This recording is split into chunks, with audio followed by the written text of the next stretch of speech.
It's very echoey in here. Anyways, I don't know what I'm doing. The only thing I know is how I want my shoes organized. So I'm starting there and I'm gonna wing everything out. First, I'm building all the shoe boxes. Really cool, they have a door. I wear a 7.5, so my shoes are gonna look so small, but it's fine. 12 more, 5 more. I've been here for so long. Finally done. Now I'm gonna stack them along the wall. This looks so good. Sorry, I'm just so happy. I don't think I have enough, but we'll see. I brought most of my favorite ones, so let's put them in the boxes. Please enjoy this ASMR by Honey Papa Bear.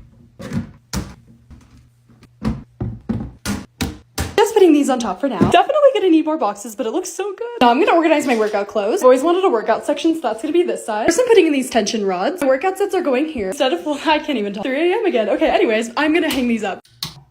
Just wow. Can't wait to finish everything else. I'll see you in part 4. I am not allowed to buy another single beauty product until I clean and declutter what I already have. I have so much stuff that I don't use. It's been really bothering me, so I'm gonna make myself throw it away. But first, I need everything that I'm gonna keep to be spotless and organized. I've always worn makeup, but I never thought of myself as someone who's really, really good at it. I thought it was fine though until the last few years. I feel like I'm really behind. I look at all the amazing tutorials and I'm like, how do you know how to do that?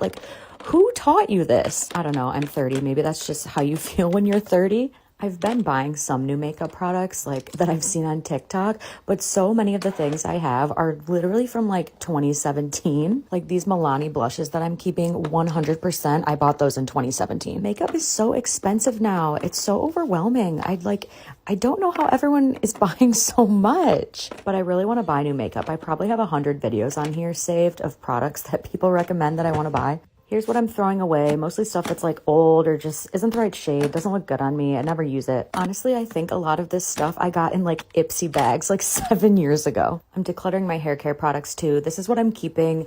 It looks like a lot, I know. I have naturally wavy hair though, which requires so many freaking products to style, and then I need products to style it straight. It's so annoying. I love throwing things away. Oh, it's so satisfying. What a productive Sunday I'm having.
So me and my mom got into a fight and we're mad at each other, and when she wants to insult me, she insults my room. So let's clean my room before she insults me about my room. Is the logicking? Okay. I'm one step ahead of you, Mom. This is what we're working with.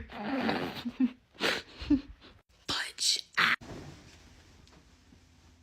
What's that? Ooh. When did I have this pillow? Jean.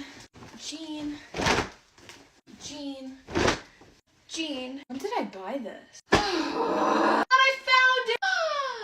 I bought this curler a week ago and I couldn't find it. Alexa, play my favorite song. And I love Vermont, but it's the season of the sticks and I... Ew.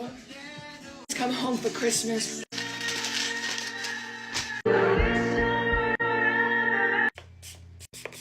Done.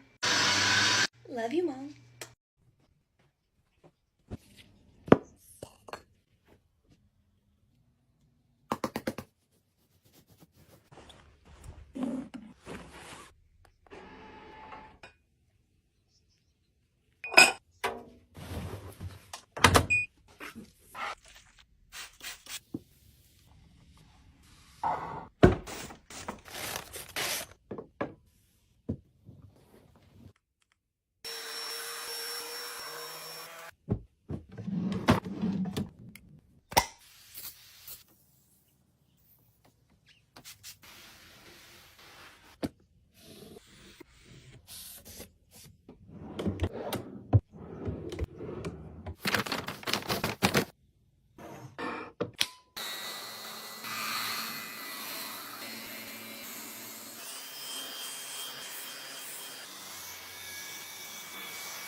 I'm a professional organizer and I specialize in chronic clutter, and I'm going through to teach you my core 4 method so you can create a functional home quickly and confidently. What I feature on my page are large projects. Please keep in mind that we are professionals, so we are very quick and efficient. When you are tackling this on your own, focus on small areas so you don't get overwhelmed.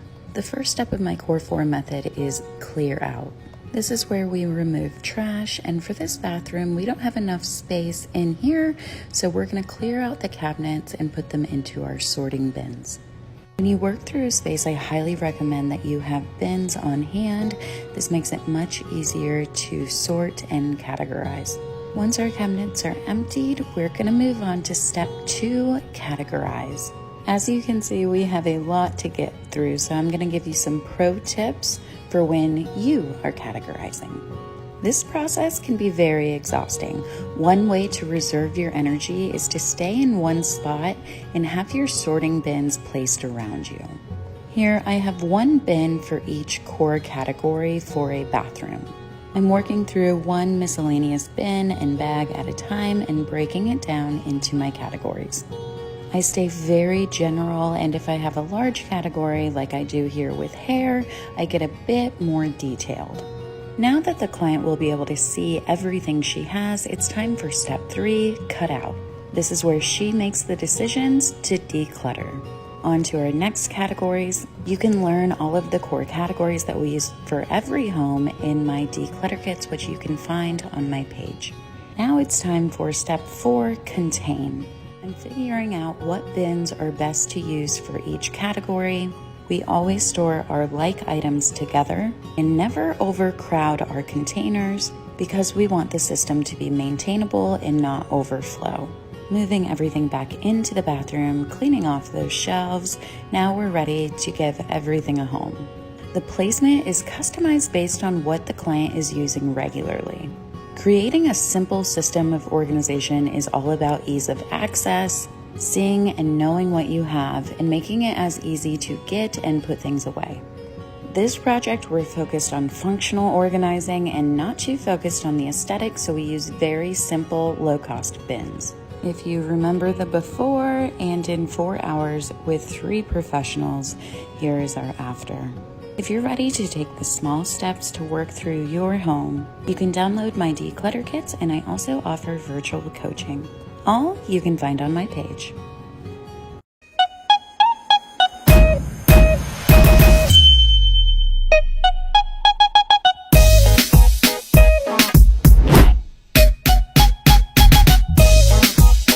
Wasn't planning on going as hard as I did for this Sunday reset, but I'm so happy that I did because my home desperately needed it. I always like to start out with the laundry to get it out of the way, and luckily I started my laundry at 5 o'clock this morning because I set it on a timer to be done by the time I woke up, so it was all ready for me when I got started cleaning. I have not cleaned my laundry room in a very long time. It's something that I avoid. I don't know why. It's just like last on the list of things to do that I never get to. But today while I was doing my laundry, I was like, you know what? Let me get to this today. I started taking everything out of the laundry room. That way I can clean the floors thoroughly and the shelf on top. I've always wanted to have an aesthetically pleasing laundry room with the matching bins and the labels and all that jazz, but I've never gotten around to it. So maybe that's something I'll do in the near future, maybe after our backyard is complete, because right now I feel like we're putting everything into the backyard and I don't need to start any other projects around the house. The amount of dust that was on the laundry room floor was honestly so alarming. I tried to get behind the washer and dryer because I feel like it all accumulates back there, but it's so hard to get the vacuum to reach, but I tried my best. And then I quickly Swiffered it and put the products back on the shelf, and I tried to make it look nice, but I mean, I don't really have any organizers, so this is the best that it's gonna get. I was also trying to figure out the best way to put these laundry bins in this corner. I have 4, one for towels, whites, lights, and darks, and then I placed this little trash can there in the corner, and I feel like it works out perfectly. And I got started on the staircase, which I feel like is a place in our house that just accumulates all the junk throughout the day. While I was doing that, the laundry went off, so I made sure to go up and take care of that. I feel like that's the best way to stay on top of your laundry, is as soon as you hear it go off, you go up and you make sure it's all taken care of. I got started on breaking down some of these boxes, and usually this is my husband's job because he finds it oddly satisfying, but I took care of it for today because it was in the way and I wanted to make sure everything was clean. And then I vacuumed the couches, which is something I rarely do. I'm not gonna lie, I do this like twice a year. I feel like it's something that I avoid, just like cleaning the laundry room. I just don't get to it, especially since my dog doesn't shed and I feel like they stay relatively clean. But today was the day and I got it done. It felt so nice. Also, shout out to my puppy for keeping me company all day while I was cleaning. She's the best. Today I was really trying to focus on doing things around the house that I don't ever do or I rarely do, because I feel like on any given day I vacuum the floors, I mop, I clean the counters off. But today I wanted to do things that would actually make a difference for me, which is why I was doing all these random things. Today the laundry felt like such a nuisance because all I wanted to do was organize and declutter my home, but every like hour I had to go back up and make sure that the laundry was switched out, but it's fine. I got a lot of it taken care of, and that was my goal. Then I got started on the #1 task I've been avoiding probably for the past year, which is cleaning and organizing underneath my bathroom sink. I don't even know how this happened. I guess one day I just started putting things where they didn't belong down here, and then one thing led to the next. I formed a really bad habit and now it's a mess. Eventually I want to get organizers under my sink that actually match, but for now this will do. Also, can we talk about the amount of pads I was hoarding underneath the sink that I didn't even know that I had? This is insane. It fills up this entire drawer. About halfway through I was really regretting my decision to organize this sink. Oh, there's another bag of pads. I kept going even though I really didn't want to, and to be honest, it didn't even take that long. I think tasks like this are more mentally draining than anything because you have to try and think about where you're going to put everything, what you can donate, what needs to be thrown away, and all of it can just feel very overwhelming. And there's another bag of pads. I told you guys it was insane the amount that I had. I also had just a bunch of random little knickknacks at the bottom of the drawers that were driving me nuts because I'm like, where do I put these? I don't have like little containers or anything, so I tried to organize it the best that I could, and then I vacuumed out the bottom of the cabinet. You can't see in the frame, but I got rid of an entire bag filled with empty products. I do this thing where I hold on to products because I feel like I can get like one more squeeze out of it, one more pump out of it, even though I've tried a million times and like nothing else is coming out. But I'm like, no, I'll save this for a rainy day. I'm gonna keep it underneath my sink in case I run out of my new one. I'll keep the old one. It just makes no sense. Also, hair clips, claw clips, headbands. How are we organizing those, guys? Because I don't know how to. I just throw them in bins and that's the best that it's gonna get. I finally finished doing that, and then I moved on to wiping down some surfaces like I said I wasn't gonna do today, but I did anyways. We have this shelf area by our bedroom door. Those are some Polaroids of Nick and I, and that's the necklace he got me in middle school for Valentine's Day. I save it, but I need to clean this area. It's looking very cluttered. I kind of just throw anything and everything on there, so I wiped it down and I put down the things that were already on there, and then I think I took away like 2 pictures because I thought it was looking kind of cluttered. I wiped off some other dusty surfaces in my home. I hate dust so much. For some reason, our house just accumulates it, and I think it's because we have dirt and rock in our backyard, but soon our backyard will be done, and I feel like it'll help the problem. I also tidied up the downstairs a little bit and wiped off some of the countertops. If you've made it this far, hi, I love you. I hope this video has given you a little bit of motivation to clean your house. Also, let me know your guys' cleaning routines down below. I'm really interested. Do you clean every day, once a week? Is it something that you hate doing, you love doing? For me personally, cleaning is like my therapy. I put on a podcast, I turn on some nice music, whatever it is that's going to put me in a good mood, and I just kind of zone out and clean my house, and it feels so good every time. I decided to be done for the day, so I made myself an iced coffee as a little treat, and I sat down and enjoyed some YouTube.